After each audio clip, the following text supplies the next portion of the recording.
Promises flowed, renewed each capitulo.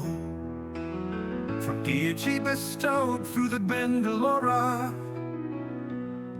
A rebellion they were planning to defy deity and their blessings. The two brothers conspired, they felt inspired.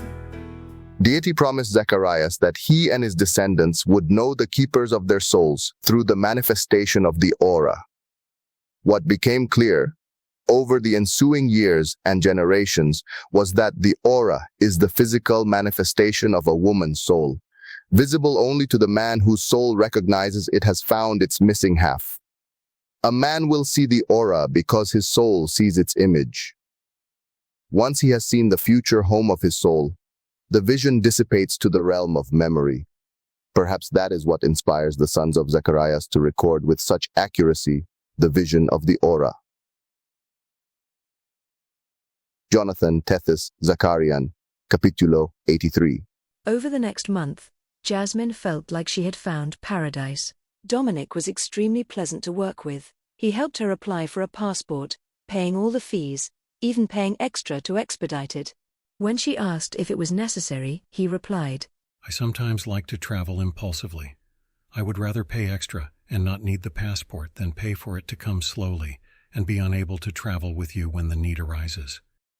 Dominic insisted on opening doors for her, pulling chairs out for her and pushing them in when they sat down to dinner. He always stood when she was on her feet. He deferred to her in many things, and she began to understand why his previous assistant What the hell do had you become want? infatuated with him. He would be extremely easy to fall in love with.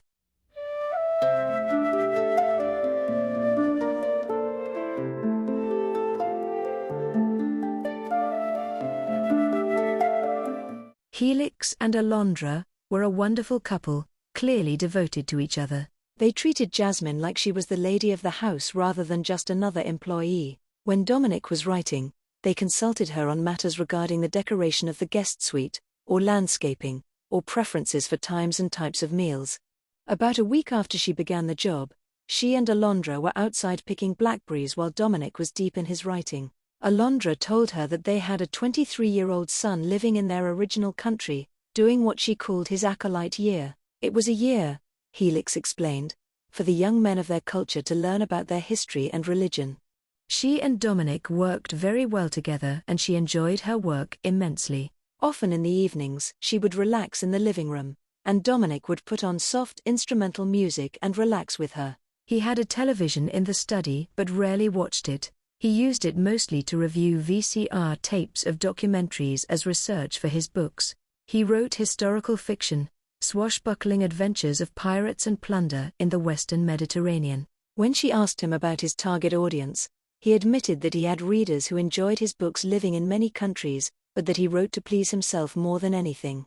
I enjoy the challenge of writing in English, which is my second language. I chose the language used by the majority of my readers. I will be 31 in a little over a year.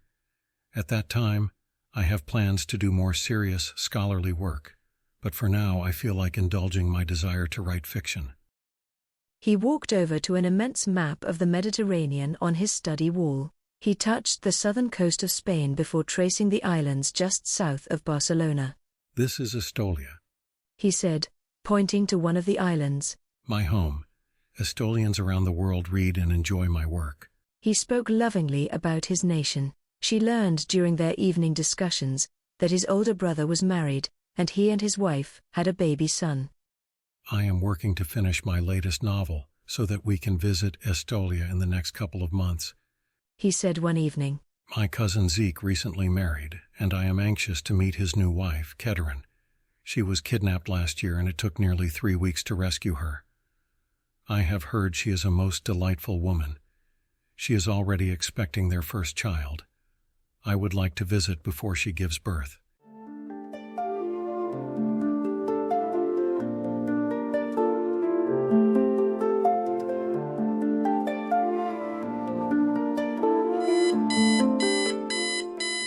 Dominic awoke to the buzz of his phone. He peered at the clock and groaned when he saw the time. He picked up the phone. Happy birthday. Gregorio said. Do you have any special plans for this day? Dominic yawned before saying, It is 5 in the morning. I was planning to sleep in. What are your plans for the rest of this most important day? Gregorio repeated. I plan to remain in my home. Dominic said, feeling smug that his plans to subvert his birth blessing would be successful. You remember your promise to me? Gregorio asked him, his tone suddenly anxious. Of course. I will listen to the spirit, but I will not go against my most deeply held beliefs even if I do see a woman's aura. I believe. Gregorio said softly. Deity will not allow you to avoid the greatest possible blessings. Please be open to the spirit. I have said that I will. My word is good. But I am not going to go out of my home on this day. Dropping the matter, Gregorio said, Father sends his love and Zeke does as well. We will be available throughout the day and into tomorrow, if you need us. After he hung up the phone, he recalled the wording in his blessing at 18. It stated he would see the aura of his Kaylee on his birthday, and that he would be reassured about the Estolian way. He closed his eyes and tried to revive the dream the phone call had so rudely interrupted. In it, he was preparing to know the deep and abiding pleasure of possessing Jasmine. It was unfair that he was taken out of his dream at just that instant. His dreams, particularly about Jasmine, were as close as he would ever get to possessing any woman. Jasmine, she was enough to make a man forget his promises. He would need spiritual guidance and some obstacles in place if he wished to continue in his chosen pathway. He picked up the phone and called Derek Caldecott, the pilot for the West Coast division of Zakarian Industries. Derek answered after several rings. His grumpy tone reminded Dominic that it was early in the morning. What the hell do you want? It is Dominic. I have decided that my assistant and I will need to fly to Estolia in a week. Will that be possible? The question met with a lengthy silence. Derek said finally. Zeke told me yesterday that you would be flying out in a week to Estolia.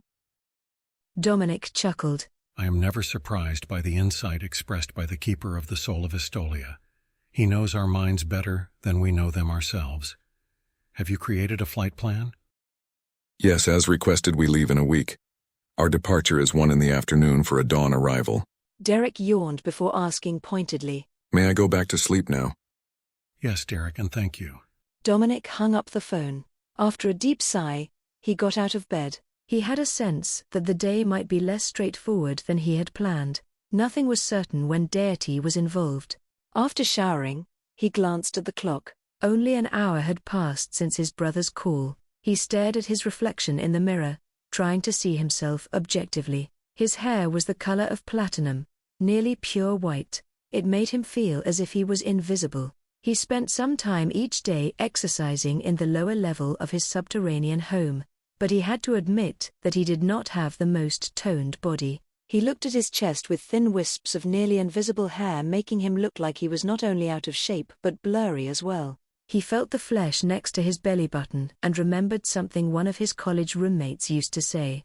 If you can pinch an inch, you're fat. He stared at the inch he was pinching and then shrugged. If he was never going to try to impress a woman romantically, then the only reason his weight would matter would be his cardiovascular fitness. With that thought, he prepared to shave. His beard would be invisible if he let it grow, but he preferred how his face felt when it was clean-shaven. Idly, he wondered if any of his cousins spent their 30th birthday evaluating how they looked. He snorted at that.